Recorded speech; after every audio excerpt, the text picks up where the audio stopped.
Welcome to This Week in State Tax Live. I'm Sarah McGahan from KPMG's Washington National Tax State and Local Tax Practice. And with me today is Andrew Grace, who's my colleague in W&T SALT. And we're going to discuss the state considerations around the pending changes to Internal Revenue Code Section 174 that are in the Tax Relief for American Families and Workers Act of 2024. And this act passed the House of Representatives on January 31st. So Andrew, if the Senate comes back from their February recess and is inspired to pass the bill in its current form, what would change with respect to Internal Revenue Code Section 174? Yeah, so from a very high level, what this bill would do is it would delay the mandatory capitalization and amortization rules for domestic research and experimental expenditures, or R&D expenditures. It would maintain the 15-year amortization period for foreign R&D expenditures, but again, it would just delay until 2026 that mandatory capitalization and amortization rule for domestic R&D. So, of course, there are going to be some state issues, and we always need to look first at state conformity. And just, as background, there are two general ways states conform to the Internal Revenue Code. We have our rolling conformity states that adopt the current version of the code with all federal changes, unless the state has already acted to decouple or acts to decouple. And then we have our fixed date states that advance their conformity generally each year, early in the year when the state legislature convenes. And that's happening actually right now. So in the states that have enacted, like Idaho, South Dakota, conformity legislation or considering conformity legislation, generally those bills that I've looked at would adopt or connect to the Internal Revenue Code as of January 1, 2024.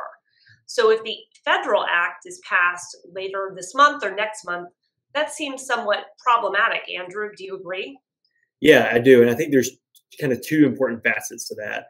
First, the federal bill would make the changes to kind of current version of 174 retroactive. So it, would undo that mandatory capitalization amortization we discussed earlier back to 2022. So what that means for states is, as you mentioned, for static conformity states, it conforms as of a specific date. Most states, the language they use is they conform or adopt IRC as amended of a certain date. So, as you mentioned, that amendment date won't happen until maybe this month or next month when Congress actually passes this bill, if they do. So those states won't pick up this new language. However, we do have a couple kind of oddball states that conform to the Internal Revenue Code that's in effect at a certain date. So I think that creates another layer of complexity to say, okay, if this federal bill is backdated and has an effective date, that's in the past, how will those states treat it, even though they're quote unquote kind of static conformity states? So in addition to the general conformity issues, there are also some states that over the last couple of years have acted on their own to decouple from the TCJA changes to Internal Revenue Code Section 174. They've done it in different ways. In some states, they've adopted a version of 174 in effect before the TCJA. Other states have actually gone in and required taxpayers to make modifications to their tax base to effectively be able to deduct 100% of R&E expenses in the year they are incurred. I mean, what are the implications in these states?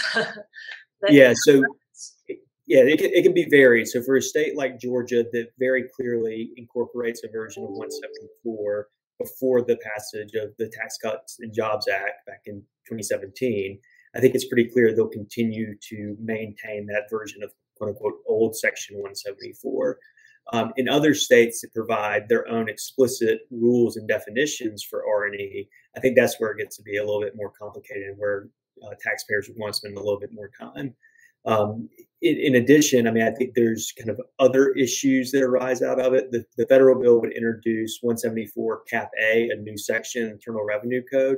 So even a state like Georgia that explicitly conforms to old Section 174, the pre-TCJA version of 174, if they continue to roll forward their conformity to the Internal Revenue Code, they'll in theory pick up this new Section 174 Cap A. I don't think it will make any material impact on the Georgia state tax base.